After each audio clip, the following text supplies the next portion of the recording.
అందరికీ నమస్కారం. పోషకాహారము, ఖనిజ లవణాలు అనేటువంటి వరుసలో ఈరోజు ఫ్లోరిన్ అనేటువంటి ఈ మినరల్ గురించి సవివరంగా తెలుసుకోవటానికి ప్రయత్నం చేద్దాం.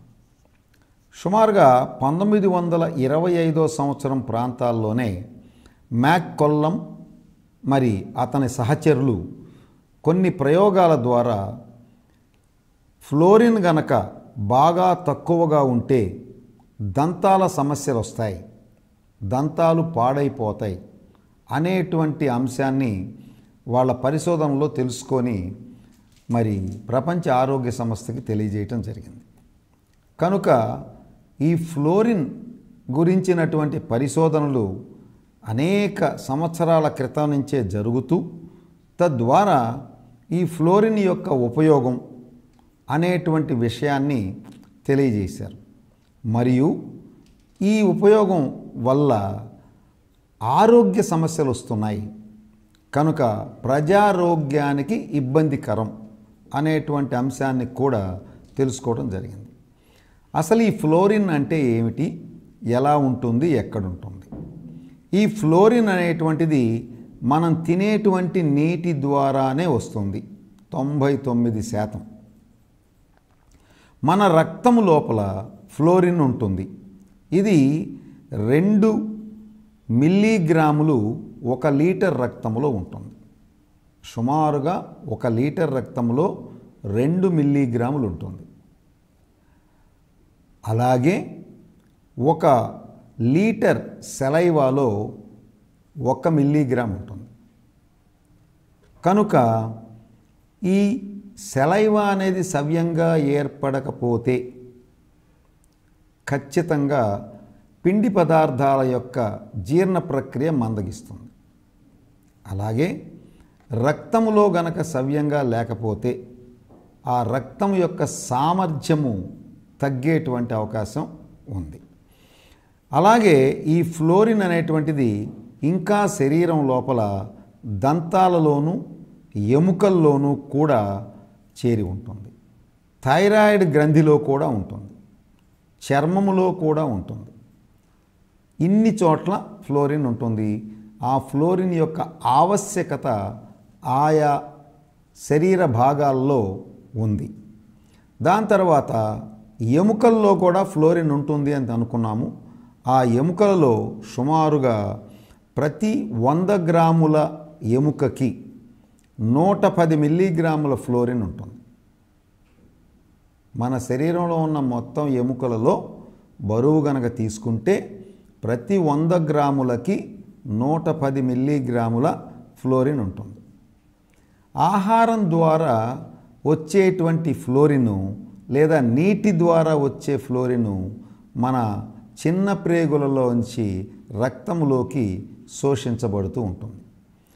ఈ ఫ్లోరిన్కు ఉన్న ఒక ప్రత్యేక విషయం ఏంటంటే ఎంత మనం ఫ్లోరిన్ మన శరీరంలోకి వస్తుందో లేదా శోషించబడుతుందో దాంట్లో సగం మరల యూరిన్ ద్వారా బయటికి వెళ్ళిపోతూ ఉంటుంది. అందువలన ఒకవేళ 3 మిల్లీగ్రాములు మన శరీరంలోకి వచ్చినా 1.5 మిల్లీగ్రామ్ మళ్ళీ పెడుతుంది. 1.5 మిల్లీగ్రామే మన శరీరంలో ఉంటుంది.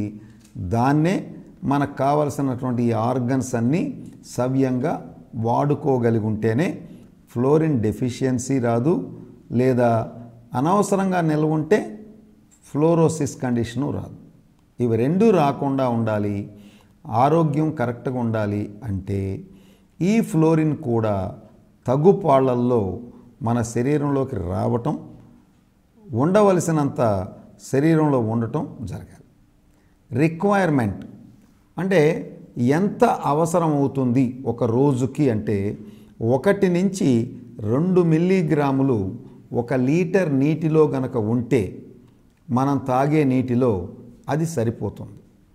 మరి ఆహార పదార్థాల ద్వారా అంటే అత్యంత స్వల్పంగా కొన్నిట్లో మాత్రమే వస్తుంది.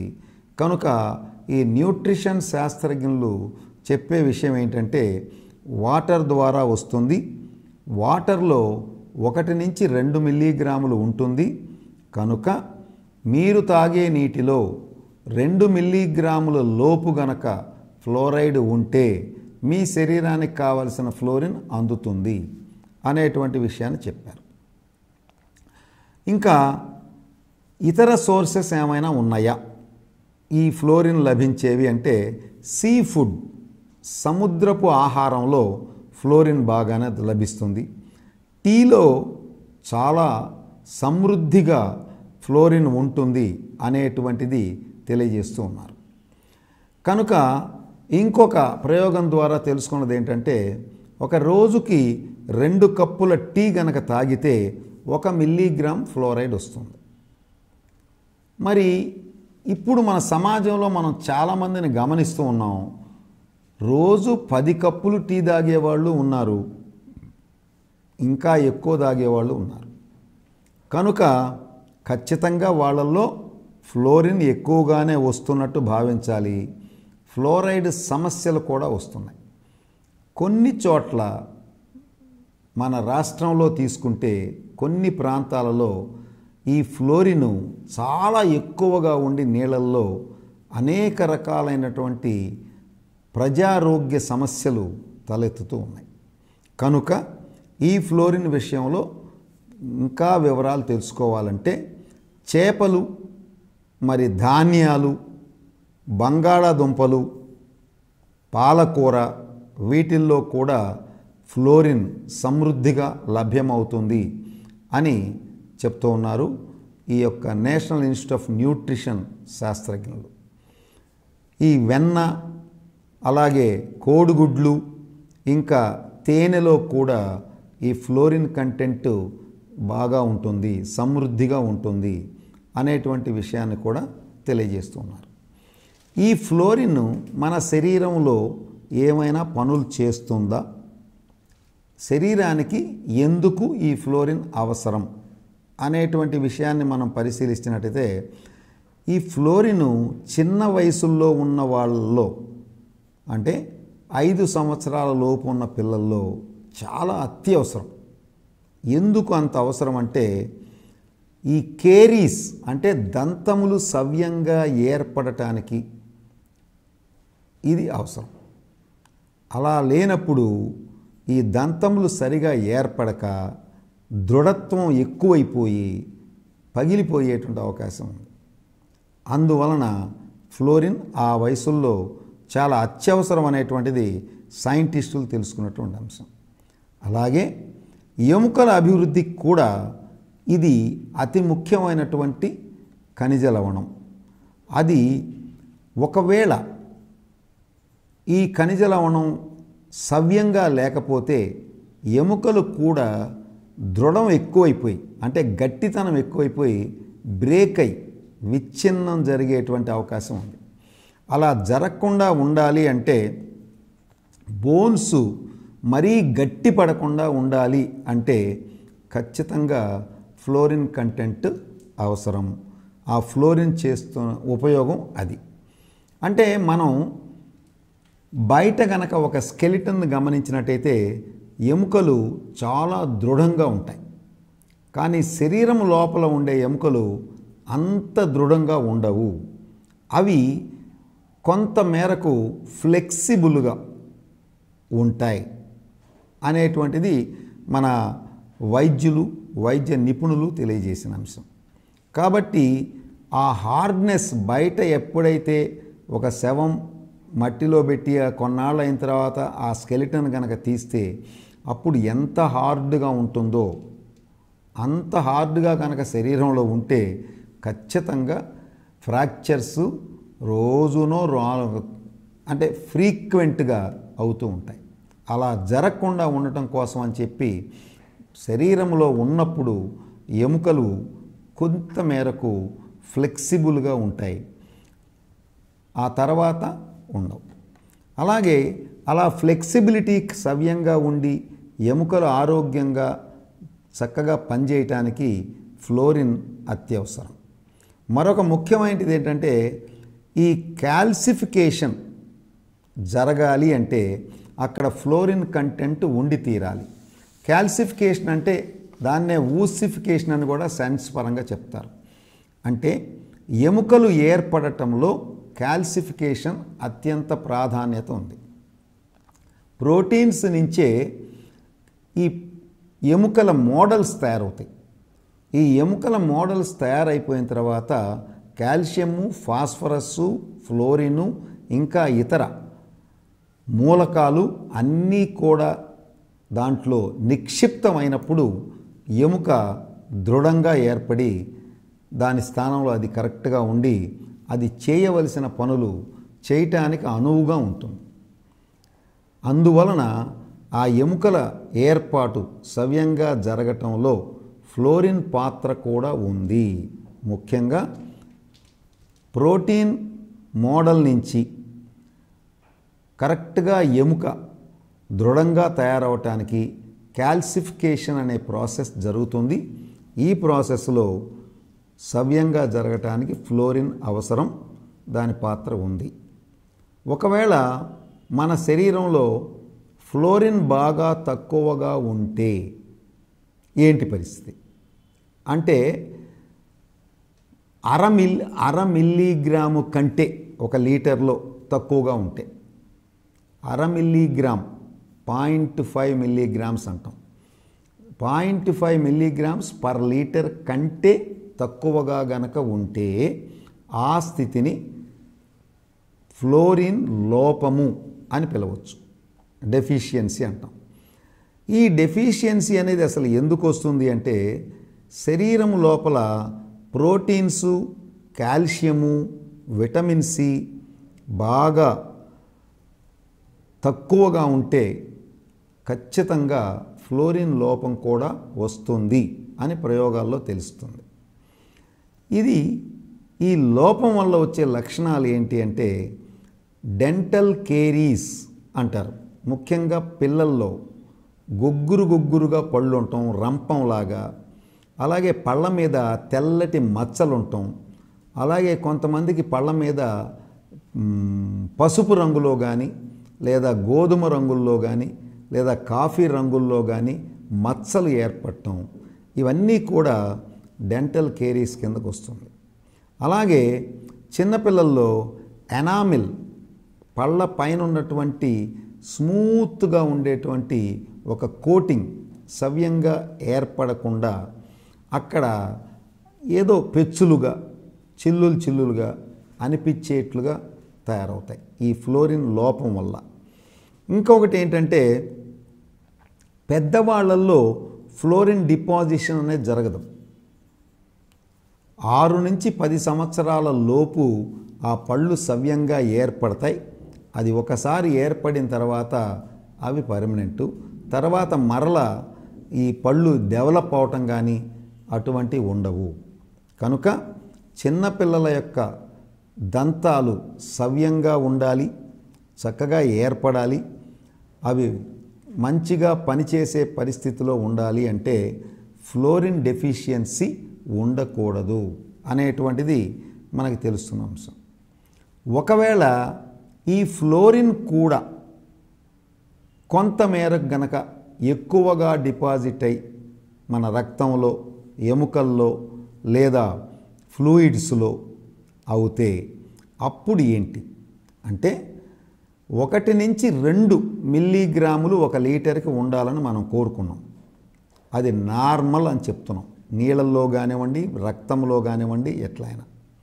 కానీ ఒకవేళ 3 మిల్లీగ్రాముల కంటే ఇంకా ఎక్కువగా ఫ్లోరిన్ కనుక మన శరీరంలో ఉంటే దాన్ని ఓవర్ కన్జంప్షన్ అంటాం. దానివల్ల టాక్సిసిటీ అంటే కొన్ని రకాలైనటువంటి నష్టాలు శరీరానికి జరుగుతాయి. అది విషతుల్యంగా మారుతుంది. టాక్సిసిటీ అంటే విషతుల్యంగా మారుతుంది. అంటే ఎప్పుడైతే 3 మిల్లీగ్రాములు 1 లీటర్కి మించి ఉన్నాయో అప్పుడు విషతుల్యం అనేటువంటి తెలుసుకోవాలి.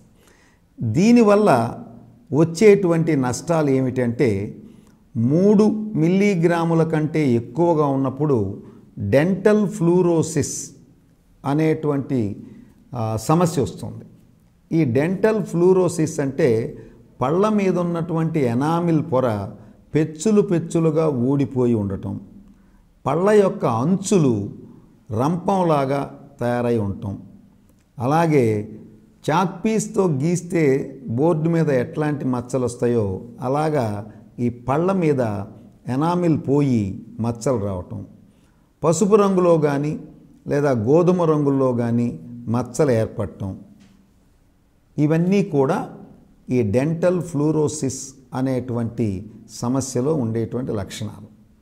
అది 3 మిల్లీగ్రాముల కంటే ఎక్కువైనప్పుడు, ఇంకా ఎక్కువ డిపాజిట్లు జరిగి 10 మిల్లీగ్రాముల కంటే ఎక్కువైతే, ఇక్కడండి 10 ppm అంటారండి, పార్ట్స్ పర్ మిల్లీ.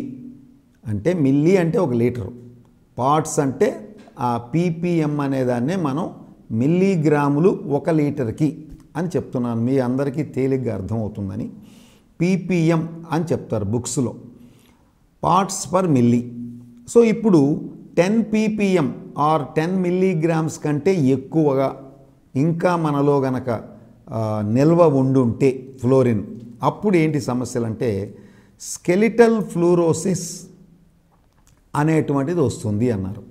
ఈ స్కెలిటల్ ఫ్లూరోసిస్ అంటే ఎముకల యొక్క దృఢత్వాన్ని కోల్పోయి ఎముకలు తేలికగా బ్రేక్ అయ్యేటువంటివి అవకాశాలు ఎక్కువ ఉన్నాయి. మనిషి వంగినా లేచినా మనం దైనందిన కార్యక్రమాల్లో అనేక సార్లు వంగుతూ ఉంటాం, లేస్తూ ఉంటాం, కాళ్ళు ముడుస్తూ ఉంటాం.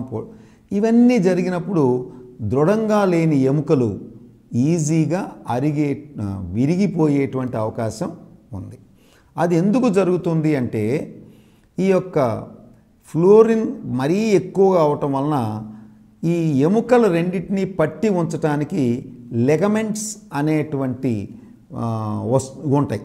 ఏవి మన ఒక రకమైన పదార్థం లిగమెంట్ అంటారు, ఒక తాడులాగా ఉండి 2 ఎముకల్ని ఒకదానికొకటి అటాచ్ అయి ఉండి అతుక్కోనుండి ఆ ఎముకలు ఒక జాయింట్లో ఉన్న ఎముకలు పక్కకు పోకుండా అది ఆపుతూ ఉంటుంది. అటువంటి లెగమెంట్స్ సాఫ్ట్గా ఉండాలి, స్ట్రాంగ్గా ఉండాలి. కానీ ఈ 10 ppm దాటినప్పుడు ఈ సాఫ్ట్గా ఉండాల్సిన లెగమెంట్స్ క్యాల్సిఫికేషన్ ఎక్కువైపోయి బాగా దృఢంగా పెళుసుగా అయిపోవటం వలన అవి పాడైపోవటం, అలాగే ఎముకలు అటు ఇటు కదలికలు ఎక్కువైపోవటం, తద్వారా మన శరీరానికి నష్టం రావటం జరుగుతుంది. మరొక ముఖ్యమైనది ఏంటంటే టెండాన్స్ అనే భాగాలు ఉంటాయి శరీరంలో. అంటే ఈ ఎముకల పక్కనే ఉండేటువంటి అన్ని కండరాలు చివర్లు గట్టిగా ఏర్పడి ఆ గట్టి పదార్థము టెండాన్ అంటాం. ఆ టెండాన్ వెళ్ళి ఎముక అతుక్కుంటుంది. అంటే ఆ అతుకు ఎంత గట్టిగా ఉంటుందంటే నీ లైఫ్ మొత్తం మీద ఆ అతుకు ఊడదు. మీరు జంపింగ్ చేసినా ఓడదు, విపరీతంగా స్ట్రెచ్ చేసినా ఓడదు, అథ్లెటిక్స్లో భయంకరంగా పరిగెత్తినా ఓడదు, లేదు పైనుంచి కింద పడినా ఓడదు. అంత గట్టిగా ఉంటుంది. అంత గట్టిగా ఉన్నటువంటి టెండాన్స్ కూడా ఈ యొక్క ఫ్లోరిన్ కంటెంట్ బాగా అధికంగా 10 మిల్లీగ్రాములు లీటర్కి మించి ఉంటే, లేదా అక్కడ వరకు ఉన్నా, అక్కడ కూడా క్యాల్సిఫికేషన్ జరిగి, అంటే కాల్షియం డిపాజిట్స్ దాని లోపలికి వెళ్ళిపోయి ఆ సాఫ్ట్గా దృఢంగా ఉండవలసిన దాన్ని వీక్ చేసి అలాగే ఎముకలన్నీ పాడైపోయేట్లుగా చేస్తుంది. కనుక అదొక నష్టం 10 మిల్లీగ్రాములు దాటిన తర్వాత. సో ఈ లక్షణాలు ఉండటం వలన ఫ్లోరిన్ ఎక్కువగా ఉన్నప్పుడు క్రిప్లింగ్ అంటే ఒక రకమైనటువంటి వైకల్యం, ఎముకలు వంకర్లు పోవటం, జాయింట్స్ బిగుసుకుపోవటం, అలాగే సరిగా నడవలేని పరిస్థితి. ఇంకొకటి ఎముకల్ని మన కాళ్ళు చేతులు వంచుకొని కూర్చోలేని పరిస్థితి, లేదా స్క్వాటింగ్ అంటే బాచిపట్టలు వేసుకొని కూర్చోవటం అస్సలు కుదరదు. మరొకటి ఏంటి, ఈ జాయింట్స్ అన్నీ కూడా రిజిడ్, బాగా స్టిఫ్గా గట్టిగా అయిపోయి అలా ఫిక్స్ అయిపోతాయి. ఇక ఈ జాయింట్స్ మరలా రావంటే రావు, మామూలుగా రావాలంటే రావు. అటువంటి లక్షణాలు కూడా ఈ ఫ్లోరిన్ బాగా ఎక్కువగా ఉన్నప్పుడు జరిగేటువంటిది. మరి మనందరికీ తెలిసిన విషయం, మన రాష్ట్రాల్లోనే కొన్ని జిల్లాల్లో ఈ ఫ్లూరోసిస్ పరిస్థితి ఉంది. వాటర్లో ఫ్లోరిన్ కంటెంట్ ఎక్కువగా ఉండటం వలన శరీరంలో అంగవైకల్యాలు కలిగి ఈ బౌడ్ లెగ్స్, అంటే కాళ్ళు ఇలా ఉండాలి, ఇలా ఉంటాయి, ఇలా ఉండాలి కాళ్ళు, ఫర్ ఎగ్జాంపుల్ ఇలా అయిపోతాయి. అంటే ఈ ధనస్సు ఆకారంలో వంగిపోతాయి ఎముకలు. కనుక ఇటువంటి లక్షణాలు, తర్వాత కొంతమందిలో జాయింట్స్ బిగుసుకుపోయి సవ్యంగా నడవలేని స్థితి, కూర్చోలేని స్థితి, చేతులతో పని చేయలేనటువంటి పరిస్థితులు ఉన్నాయి. ఈ ఫ్లూరోసిస్ ప్రాబ్లం పబ్లిక్ హెల్త్ ప్రాబ్లం అయిన కారణం అది. కాబట్టి దీన్ని ఎలా అంటే ప్రభుత్వం వాళ్ళు, గవర్నమెంట్ వాళ్ళు ఫ్లోరిడేషన్ అనేటువంటి ప్రక్రియ ద్వారా ఈ యొక్క వాటర్లో ఉన్న ఫ్లోరిన్ని తగ్గించడానికి ప్రయత్నం చేస్తూ, తద్వారా ప్రజలకి ఎటువంటి అసౌకర్యం లేకుండా చూడటానికి ప్రయత్నాలు జరుగుతున్నాయి. ఈ ఫ్లోరిడేషన్ అనేటువంటి ప్రోగ్రాం ప్రస్తుతం అనేక ప్రాంతాల్లో రన్నింగ్లోనే ఉంది. ఇది నీళ్ళల్లో ఉన్నటువంటి ఫ్లోరిన్ని తీసివేస్తుంది. అలా తీసివేయటానికి ఏం చేస్తారంటే సోడియం ఫ్లోరైడ్ అనేటువంటి కెమికల్ని నీళ్ళల్లో కలుపుతారు. అలాగే పటిక అనేటువంటి దాన్ని కూడా కలుపుతారు కొన్ని చోట్ల. తర్వాత మనం కొన్ని విషయాలు తెలిసినవి ఏంటంటే, అనేక రకాలైనటువంటి స్టడీస్ జరిగాయి దీని మీద.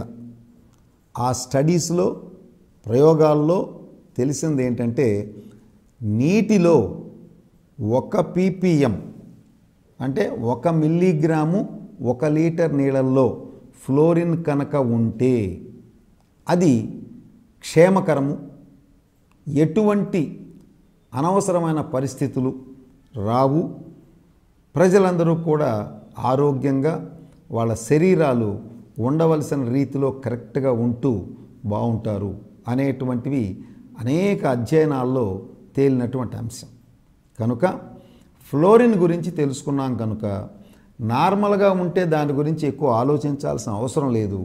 కానీ ఒకవేళ ఫ్లూరోసిస్ ఉన్న ప్రాంతాలకి మనం వెళ్ళినా, అక్కడ ఉండవలసి వచ్చినా, మరి ఇప్పుడు చెప్పినట్లుగా జాగ్రత్తలు తీసుకుంటూ, వాటర్లో ఒక ఫ్లోరిన్ ఎక్కువ ఉంటే అది తగ్గించుకుంటూ, ఎక్కడా ఇబ్బంది లేకుండా జీవించటానికి మనం ప్రయత్నం చేయాలి.